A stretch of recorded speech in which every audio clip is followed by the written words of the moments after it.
नमस्कार, मैं हूं विक्रांत गुप्ता। अब तो फिजा में भी वर्ल्ड कप है। कुछ घंटे बाद भारत और ऑस्ट्रेलिया मतलब भारत के वर्ल्ड कप कैंपेन का आगाज भी होगा। हर तरफ सवाल एक ही है, 1983, 2011 के 2023 में भी भारत वर्ल्ड कप जीत सकता है। अब सवाल आसान भी है, सवाल पेचीदा भी है। निर्भर करता है कि आप इसका जवाब किससे ढूंढ रहे हैं। तो हमने सोचा आज तक पर हम और आप क्या सीधा चलते उस कप्तान के पास जिसने भारत को लड़ना सिखाया, जो भारत को 2003 वर्ल्ड कप के फाइनल में लेकर गया, और वो खिलाड़ी जो इस वक्त शायद सबसे बेहतर स्थिति में होगा ये बताने के लिए कि क्या 2023 इन्हीं कंडीशंस में भारत 2011 को रिपीट कर सकता है। दादा, बहुत बहुत शुक्रिया आपका। Welcome to Aaj Tak. Thank you Vikrant, how are you?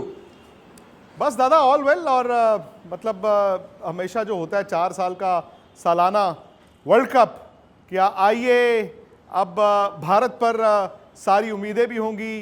क्या ये इस बार भारत से जो उम्मीदें हैं कहीं बोझ तो नहीं है? क्योंकि अरसे से लोग कहते हैं देखो यार 2011 के बाद वर्ल्ड कप नहीं जीता, देखो यार 2013 के बाद चैंपियंस ट्रॉफी आईसीसी टूर्नामेंट नहीं जीता, तो ये लंबा इंतजार कहीं बोझ तो नहीं लेकर आएगा टीम के लिए?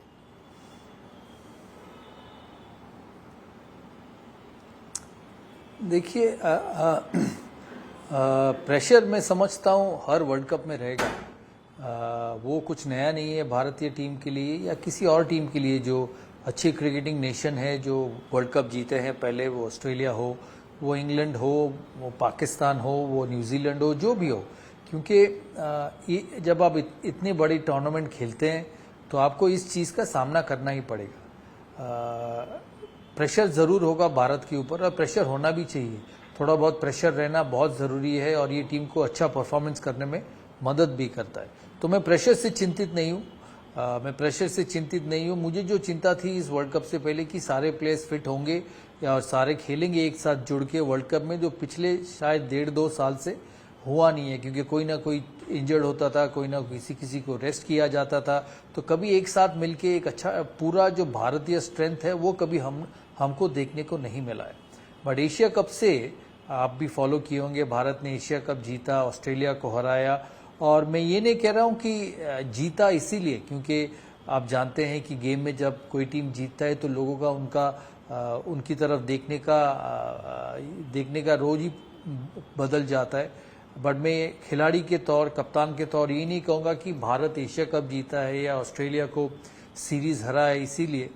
पिछले 1.5-2 महीने से ये टीम मजबूत टीम देखना बाहर से देखने को लगा है हम सबको, आपको भी शायद लगा होगा कि ऐसा लग रहा है कि इस टीम में सारे फॉर्म में है। बॉलर्स भी अच्छी गेंदबाजी कर रही है, स्पिनर्स भी अच्छी गेंदबाजी कर रहे। तो उसी हिसाब से देखते हुए मुझे लगता है कि ये जो दबाव है भारत के ऊपर ये अच्छा ही होगा। सामने जाके वर्ल्ड कप जीते कि नहीं वो तो बहुत लंबा है, अभी तक टूर्नामेंट शुरू ही नहीं हुई, 45 दिन के बाद हमें पता चलेगा। बट जो प्राइम ऑफिसी है, जो शुरुआत में लग रहा है कि इस टीम में दम लग रहा है, दम वाला टीम लग रहा है, कि सडनली दिखता है कि सॉलिड टीम है ये बड़ी अच्छी बात है। आपने काफ़ी, मैं कहूँगा कि लोगों को राहत भी दी होगी, खुशी भी दी होगी कहकर कि जो आखिरी 1.5-2 महीने की क्रिकेट है, कहते हैं ना, all of it is actually coming together.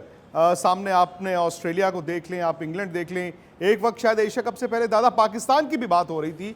लेकिन अब जबकि बुमराह की फिटनेस है, उधर विराट रोहित ने रन बना दिए, केएल राहुल, श्रेयस अय्यर आ गए, तो शायद ये लगता है कि ये सेट पीस जो है भारत का तैयार है। जिस चीज़ की जरूरत थी वो शायद आहिस्ता आहिस्ता पूरी होती गई है।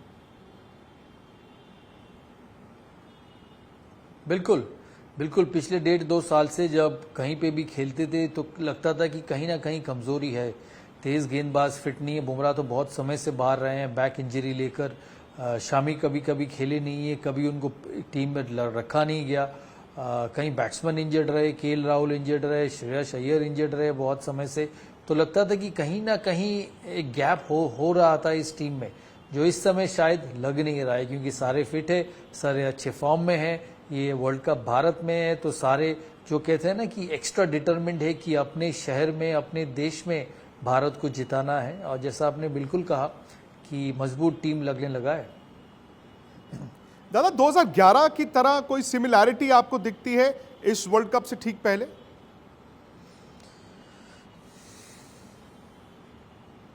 देखिए दोनों वर्ल्ड कप अलग है, दोनों टीमें अलग है। उस टीम में तेंदुलकर था बल्लेबाजी करते हुए भारत के लिए, विराट कोहली है वनडे में जिनका रिकॉर्ड तेंदुलकर के बराबर है वनडे क्रिकेट में, रोहित शर्मा अच्छी फॉर्म में है, शुभमन गिल जो नए खिलाड़ी, इतनी अच्छी बल्लेबाजी की है पिछले 1-1.5 साल से। कप्तान है रोहित शर्मा, जो उस समय महेंद्र सिंह धोनी भी बहुत एक्सपीरियंस कप्तान नहीं थे, समय के साथ और 5-6 साल कप्तानी किए भारत के लिए। उसके बाद रोहित शर्मा भी एक्सपीरियंस कप्तान है। बॉलिंग अटैक शायद इस समय ज़्यादा अच्छा है 2011 से, बुमराह, शामी और मोहम्मद सिराज। मैं समझता हूँ तेज़ गेंदबाजी जहीर खान था, मुनाफ था, बट शायद ये तेज़ गेंदबाजी ज़्यादा अच्छा है भारत के लिए।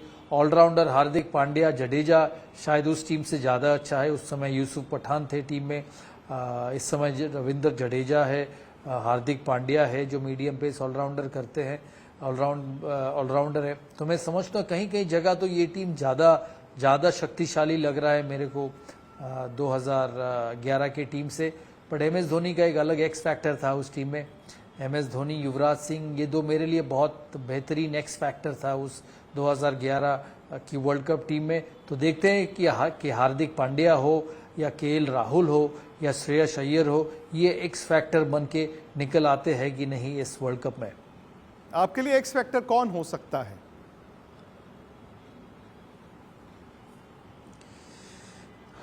असली एक्स फैक्टर तो विराट कोहली ही हो सकता है, विराट कोहली और शुभमन गिल। ये दोनों, इन दोनों से मेरा बहुत उम्मीद है। शुभमन गिल से बहुत उम्मीद है क्योंकि वनडे क्रिकेट में उनकी बैटिंग देख के अब लगता है कि समझ है वनडे क्रिकेट में कैसे रन बनाना है, किस तरीके से रन बनाना है, कौन समय कैसे बल्लेबाजी करना है, वो शुभमन गिल की बल्लेबाजी से अब दिखता है। विराट कोहली तो ऑल टाइम ग्रेट बल्लेबाज हैं वर्ल्ड क्रिकेट में। उनके लिए भी ये वर्ल्ड कप बहुत इम्पोर्टेंट होगा। 2011 वर्ल्ड कप जीते थे, तब वो यंग खिलाड़ी थे भारत के लिए। अब 2023 वर्ल्ड कप में जो कहते हैं ना, सबसे एक्सपीरियंस, सबसे बेहतरीन और जो रिस्पॉन्सिबिलिटी है वो अब इन कंधों के ऊपर है, जो उस समय सचिन तेंदुलकर, युवराज सिंह, MS धोनी, इन सब, वीरेंद्र सहवाग, इन सबों के ऊपर था। तो मैं समझता हूँ उनके लिए भी ये वर्ल्ड कप अलग है, बट ये दो मेरे लिए बहुत बड़ा एक्स फैक्टर बन सकता है भारत के लिए। 2011 के दादा एक और विनिंग मेंबर अश्विन भी वापस आए, हालांकि थोड़ा अनएक्सपेक्टेड शायद वापस आए। आप उनके रोल को कैसे देखते हैं इस वर्ल्ड कप में? अच्छा किया भारत ने उनको वापस लेके आया, क्योंकि इंडिया का बेस्ट स्पिनर है वो रविचंद्रन अश्विन। और कहीं ना कहीं मैं समझता हूँ हर फॉर्मेट में जो आपके सबसे बेहतरीन स्पिनर है उनके लिए कहीं ना कहीं जगह है। बहुत सारे टीमों में बहुत सारे लेफ्ट हैंड बल्लेबाज भी हैं जो शायद ऑफ स्पिनर का बहुत ज़रूरी होगा उनके सामने। आपने देखा ऑस्ट्रेलिया के सामने उन्होंने बेहतरीन बॉलिंग की है, बेहतरीन गेंदबाजी की है। सिर्फ मुझे एक ही हैरानी लगता है, और मैंने अश्विन से एक बार पूछा था कि तेरे में क्या है कि सिर्फ तू world cup to world cup खेलता रहता है, बीच में तुझे खिलाता नहीं है, एक बार मुझे ये बता यार, ये कारण क्या है? तो पूरा साल वनडे क्रिकेट, T20 क्रिकेट क्यों नहीं खेलता जब तेरे में इतनी काबिलियत है? तो मुझे वो आंसर मिला नहीं है। मैं कभी कभी चौंक जाता हूँ इस डिसीजन से कि अश्विन सिर्फ वर्ल्ड कप में ही वापस आता है, ये मुझे समझ में नहीं है। नहीं, मुझे याद है 2-3 महीने पहले जब हम इंग्लैंड में थे तो आपके जहन में यह भी सवाल था कि रविचंद्रन अश्विन तो वर्ल्ड टेस्ट चैंपियनशिप फाइनल भी नहीं खेले थे। आप वनडे और T20 तो छोड़िए, टेस्ट फाइनल भी नहीं खेले थे। बिल्कुल बिल्कुल। बट आपको लगता है कि ये सही कॉल है? क्योंकि जैसे ऑस्ट्रेलिया की बात करें या इंग्लैंड की बात करें, उनके पास अच्छे लेफ्ट हैंडेड बल्लेबाज हैं और शायद एक स्पेशलिस्ट ऑफ स्पिनर वहां पर भारत को जरूरत पड़ेगी। बिल्कुल, पाकिस्तान के पास भी एक अच्छा, बहुत सारे लेफ्ट हैंडर्स है उस टीम में। और जैसे टूर्नामेंट बढ़ता जाएगा विक्रांत, विकेटें थोड़ी सी स्लो होती जाएगी, घूमता होता जाएगा। और जब जिस टीम में हार्दिक पांड्या है जो चौथे तेज गेंदबाज है, तो भारत के पास ये ऑप्शन भी रहेगा कि कहीं कहीं थोड़ा सा अगर धीमा विकेट हो या घूमने वाली विकेट हो, वो 3 स्पिनर खिला सकते हैं, जडेजा, कुलदीप और रविचंद्रन अश्विन, और 3 तेज गेंदबाज खिला सकते हैं हार्दिक पांड्या को लेकर। दादा, जैसे ऑस्ट्रेलिया से पहला मैच, और कहते हैं कि जो भारत का जो वर्ल्ड कप शेड्यूल है, जो वेन्यूज़ है, बड़े सोच समझ कर रखे गए कि आपने ऑस्ट्रेलिया को खेलना है, ड्राई विकेट चेन्नई में खेलेंगे, आप अहमदाबाद में पाकिस्तान को खेलेंगे, आप लखनऊ जहां पर विकेट का पता नहीं वहां पर आप शायद स्लो टर्नर होगा इंग्लैंड को खेलेंगे। तो इस मैच को देखते हुए मतलब ऑस्ट्रेलिया वर्सेस इंडिया चेपॉक में उस विकेट पे आप भी इतना क्रिकेट खेले हैं, क्या आप इसमें दो तेज गेंदबाज हार्दिक पांड्या, अश्विन, कुलदीप और जडेजा इस अटैक के साथ जाएंगे या फिर आप शार्दुल को रखेंगे अश्विन की बजाय? मैं पहले तो एक चीज़ कहूँगा कि टर्नर मत बनाइए। ऑस्ट्रेलिया के सामने जब 6 या 7 महीना पहले आपने सीरीज़ हारी थी चेपॉक में या बाकी जो मैचेस हारे थे वहाँ पे बॉल घूमा था। अगर बॉल घूमने लगेंगे तो अगर उनके बल्लेबाज फंसे तो हमारे बल्लेबाज भी फंसते हैं और उनके जो स्पिन गेंदबाज है वो विकेट टेकिंग बॉलर बन जाते हैं, जो शायद अच्छे विकेट पे वो नहीं बनेंगे। हमारे लिए जडेजा अश्विन जो और कुलदीप जो वर्ल्ड क्लास स्पिनर्स हैं वो अच्छे विकेट पे भी गेंदबाजी करेंगे क्योंकि उनके पास स्किल ज़्यादा है, ऑस्ट्रेलियन स्पिनर से, मैक्सवेल से ज़्यादा स्किल है। तो मैं समझता हूँ ये भारतीय टीम को एक ध्यान में रखना पड़ेगा कि अच्छे विकेट पे खेले जहाँ पे उनके बल्लेबाज अच्छी बल्लेबाजी करे और बड़ा स्कोर करे। ये गेम बड़ा स्कोर का ही होगा। भारत में सब कॉन्टिनेंट में आप जब खेलते हैं बड़े स्कोर ही बनेंगे और मैं यही चाहूँगा कि ज़्यादा विकेट लेकर टैंपर ना करे, अच्छी विकेटों पे खेले और अच्छे क्रिकेट खेले। जो इस टीम में काबिलियत है, इस टीम में गेंदबाज ऐसे हैं जो अच्छे विकेट पे भी आउट कर सकते हैं। तो मुझे नहीं समझता कि चेन्नई में टर्निंग विकेट होगा, या मैं जो कहूँगा होना भी नहीं चाहिए। तो आपकी 11 में क्या होगा? आप 3 spinners, 2 fast bowler, 1 Hardik Pandya लेकर चलेंगे या फिर 3 तेज गेंदबाज, 2 स्पिनर और 1 हार्दिक पांड्या? वो विकेट के हिसाब से मैं डिसाइड करूंगा। चेन्नई में शायद आप 3 स्पिनर खिला सकते हैं क्योंकि एक तो चेन्नई बड़ा ग्राउंड है, चेन्नई में गर्मी बहुत होता है, टॉस जीतना बहुत क्रूशियल होगा क्योंकि पहले बल्लेबाजी करना बहुत क्रूशियल होगा चेन्नई में, क्योंकि दिन में इतनी धूप रहती है कि बाद में दूसरी टीम को उतना आसान नहीं होता क्योंकि सारा एनर्जी निकल जाता है पहले 3.5-4 घंटे में। अगर थोड़ा सा बेयर हुआ तो मैं और एक स्पिनर खिलाऊंगा और अगर अच्छी विकेट रहा, थोड़ा सा घास रहा तो मैं और एक तेज गेंदबाज खिलाऊंगा क्योंकि भारत के पास 3 वर्ल्ड क्लास तेज गेंदबाज है, बुमराह, शमी और मोहम्मद सिराज। आपने देखा श्रीलंका में फाइनल में उन्होंने पाटे विकेट पे क्या गेंदबाजी की है मोहम्मद सिराज। तो वो थोड़ा विकेट के हिसाब से भारत को डिसाइड करनी पड़ेगी। दादा ये नंबर 8 का एक कॉन्सेप्ट, क्योंकि मैं आपकी कप्तानी 2003 में देखता हूं कि आपने कहा था बैटिंग लंबी कर लो, लेकिन आपके पास चूंकि ऑलराउंडर्स थे, बॉल का आप खुद बॉल डालते थे, सचिन बॉल डालते थे, सहवाग बॉल डालते थे, दिनेश मुंगिया, तो आपने स्पेशलिस्ट गेंदबाज उसमें थोड़े कम थे। यहां पर ये कहते हैं कि जी 8 नंबर पर हमें ऐसा ऑलराउंडर चाहिए जो बैटिंग कर सकता है, इसीलिए इन्होंने पहले अक्षर को चुना, उधर शार्दुल को चुना। आप out and out 3 fast bowler की फेवर में होंगे अगर कहीं पर चॉइस हो, या फिर 2 फास्ट बॉलर और 1 शार्दुल ठाकुर 8 नंबर की बैटिंग के लिए? मैं जो सबसे बेहतरीन गेंदबाज है उनको खिलाऊंगा क्योंकि मैं समझता हूं अगर 7 बल्लेबाज आपको जिताते नहीं है तो 8वां बल्लेबाज आपको नहीं जिताएगा। मैं ये समझता हूं अगर आपके गेंदबाज अच्छे हों तो आपको वो शायद 25-30 रन कम बनाने पड़े मैच जीतने के लिए, और अगर थोड़ा सा ड्राई हो तो अश्विन खेलेगा जो खुद बल्लेबाजी कर सकते हैं 8 नंबर पर। तो भारत के सारे जो एरियाज है वो सारे कवर्ड है। अब उनके लिए फॉर्म बहुत ज़रूरी होगा। वो आए हैं श्रीलंका और ऑस्ट्रेलिया सीरीज खेलकर इस वर्ल्ड कप में अच्छी फॉर्म लेकर, फॉर्म को कंटिन्यू करना बहुत ज़रूरी होगा।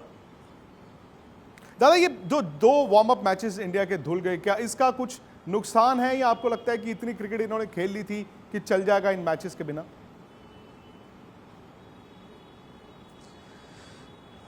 मैं समझता हूँ थोड़ा सा अवेयर रहना पड़ेगा। बहुत क्रिकेट वो खेले हैं, एशिया कप, ऑस्ट्रेलिया के सामने 3 वनडे। मैं ये नहीं समझता कि क्रिकेट की कमी है उनमें, क्रिकेट की कमी है या प्रिपरेशन की कमी है वर्ल्ड कप में। लेकिन पहला मैच होता है ना, पहला और बड़ा टीम के साथ मैच है ऑस्ट्रेलिया, तो स्विच ऑन रहना बहुत ज़रूरी है। रस्टी ना लगे क्योंकि ऑस्ट्रेलिया के साथ भी पिछले जो वनडे मैच है वो सब बहुत समय पहले खेले हैं। मुझे एग्जैक्ट डेट्स पता नहीं, बहुत समय पहले खेले हैं। और मैं समझता हूँ आजकल की जो क्रिकेट है नहीं, अभी अभी अभी खेले ना लास्ट में, अभी जो तो अभी वो खेले, हारे। नहीं, मार्च में भी खेले शायद आखिरी वनडे राजकोट में था। राजकोट। नहीं, मैं अभी की बात कर रहा हूँ। ओके, अभी की बात कर रहा हूँ। हाँ, राजकोट का वनडे कब था last date? Rajkot I think 27 या 28 तारीख को था, जो इंडिया हार गया शायद जो भी हाँ तो 10 दिन के बाद वो खेलेंगे, तो मेरे हिसाब से वो ज़्यादा टाइम नहीं है, वो ज़्यादा गैप नहीं है, और मुझे नहीं लगता कि प्रिपरेशन की कुछ कमी होगी। मेरे लिए एक ही है कि वो स्विच ऑन रहे 8 तारीख को। ऐसा नहीं कि थोड़ा सा स्लो एंट्री हो वर्ल्ड कप में और पहला मैच थोड़ा सा पीछे रह जाए। तो वो चीज़ ध्यान देनी पड़ेगी रोहित शर्मा और राहुल द्रविड़ को कि इस टीम को स्विच ऑन रखना है। जब 8 तारीख को दोपहर को वो आएंगे चेपॉक स्टेडियम पर, जो एक बेहतरीन स्टेडियम है, वहाँ पे एटमॉस्फेयर भी बेहतरीन होगा। नया स्टेडियम बना है वो, मैंने आईपीएल के समय देखा, एक इलेक्ट्रिक एटमॉस्फेयर रहेगा। और भारत ऑस्ट्रेलिया के मैचेस चेन्नई में बहुत हुए हैं, टेस्ट मैचेस हुए हैं, वनडे हुए हैं, तो वो जानते हैं कि भारत ऑस्ट्रेलिया की मैच की इंपॉर्टेंस। तो क्राउड होगा, स्टैंड्स भरा होगा। भारत को सिर्फ एक चीज जरूरी होगा कि वो स्विच ऑन रहे, तैयार रहे मेंटली इस गेम के लिए। प्रिपरेशन वाइज वो बिल्कुल ठीक है, इतने क्रिकेट खेलते हैं आजकल, तो मैं नहीं समझता हूँ कि प्रिपरेशन वाइज कुछ प्रॉब्लम होगी। और ये वो फ्रेश जाएंगे चेन्नई में, क्योंकि चेन्नई में बहुत गर्म है विक्रांत, तो वो फिजिकली और मेंटली फ्रेश जाएंगे चेन्नई में, वो एक एडवांटेज है। बट स्विच ऑन रहना बहुत जरूरी होगा। दादा 8, 11 और 14 यानी कि पहले हफ्ते में आप ऑस्ट्रेलिया खेल रहे हैं, फिर कंपैरेटिवली आसान अफगानिस्तान, और फिर पाकिस्तान का हाई प्रेशर गेम। ये शेड्यूल भारत को सूट करेगा कि शुरू में आप 2 बड़ी टीमों को हाई प्रेशर मैचेस में खेल रहे हैं? नहीं, शेड्यूल बिल्कुल परफेक्ट है। वर्ल्ड कप आपको बड़ी टीम ही खेलनी पड़ेंगे, तो मैं समझता हूँ इससे कुछ प्रॉब्लम नहीं है। 28 तारीख को इंग्लैंड के साथ खेलेगा, वो भी बड़ा टीम है, वो कोई छोटा टीम नहीं है। 5 तारीख साउथ अफ्रीका के साथ खेलेंगे, वो कैलकाटा में, वो भी बड़ा टीम है, कोई छोटा टीम नहीं है। वर्ल्ड कप में छोटा टीम होता नहीं है।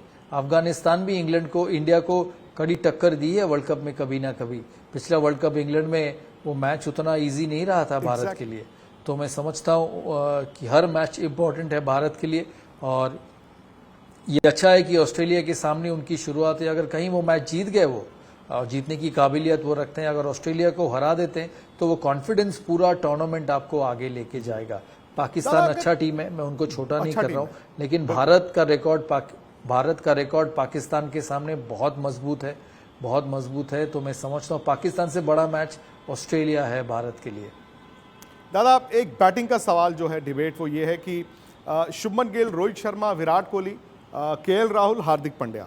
अब सवाल आ जाता है एक बैट्समैन, वो बैट्समैन आपके लिए श्रेयस अय्यर हैं जिन्होंने 100 बनाया, वो ईशान किशन हैं जो लेफ्ट हैंडर हैं, आपको एक ऑप्शन देते हैं, उन्होंने कैंडी में रन बनाए, या फिर वो सूर्य कुमार यादव हैं?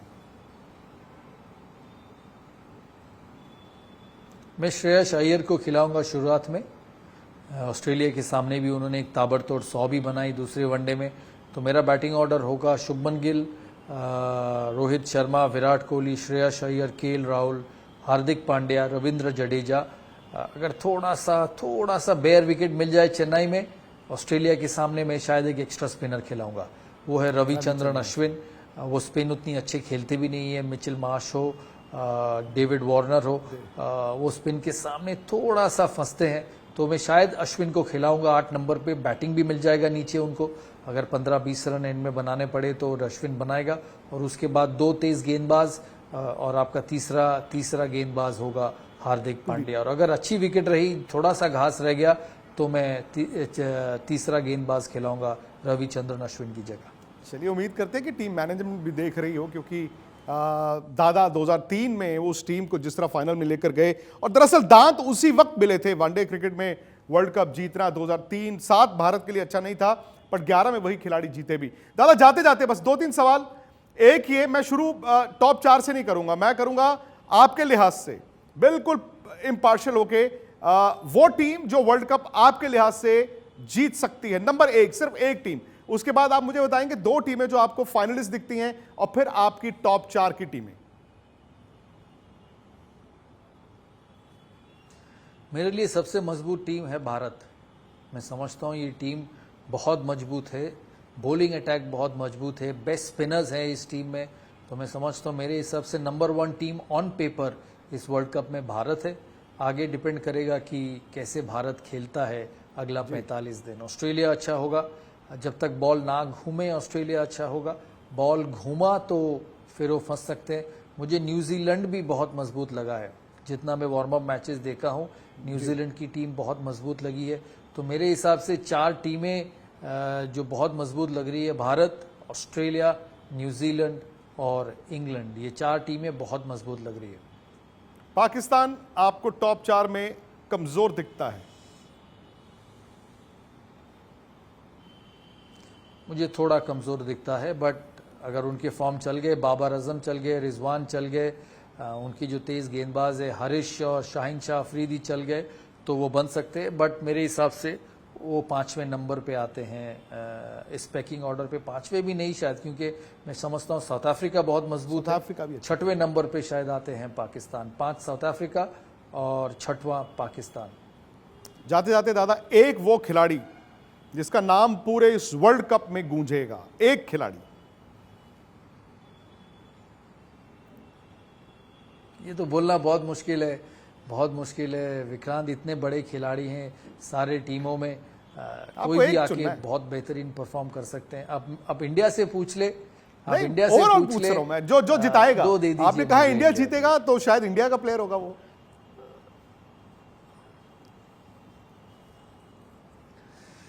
इंडिया का 2 दे दीजिए मुझे, इतना मुश्किल सवाल ना करे।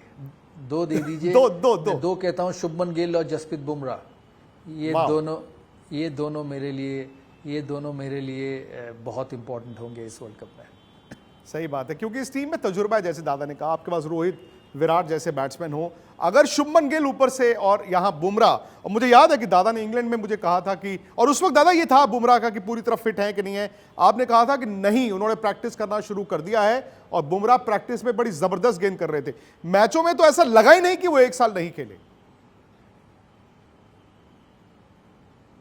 बिल्कुल, क्योंकि क्वालिटी इतना अच्छा है, क्वालिटी और एबिलिटी इतना ज़्यादा है, जो जब वापस आते हैं तो नहीं लगता कि इतने समय तक बाहर रहे हैं। तो अगर वर्ल्ड कप अच्छी जाएगी, जो ज़रूर जाएगी मेरे हिसाब से, क्योंकि सोच, एबिलिटी और गेंद को इस्तेमाल करना उनको आता है, तो मैं समझता हूँ वो भारत के लिए बहुत महत्वपूर्ण होंगे। यही चाहूँगा वो फिट रहे पूरा 9 मैचेस, सेमीफाइनल 10 और 11 फाइनल, ये 11 मैचेस वो फिट रहे और बुमराह जैसी गेंदबाजी करे तो भारत को कोई रोक नहीं सकता। चलिए, मैं इसी पर इस कार्यक्रम का एंड करता हूं। हालांकि मैं इसे एंड नहीं मानता, क्योंकि दादा ने अगर कह दिया मैं उसको लकीर तो मानूंगा, लेकिन ये वर्ल्ड कप जैसे उन्होंने कहा 45 दिन का है। इसमें 10 टीमें हैं, हर टीम को आपने एक बार खेलना, इतना आसान नहीं होगा। भारत को ट्रैवल भी बहुत करना है।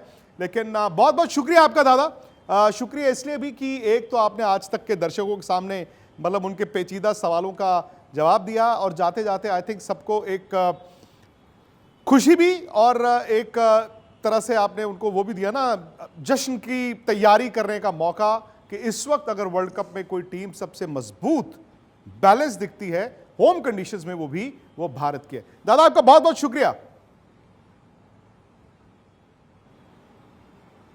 Thank you Vikrant, thank you. Match से जुड़े आपके हर सवाल का हम देंगे जवाब। जानने के लिए हर update, live analysis, special interviews, download कीजिए स्पोर्ट्स तक ऐप।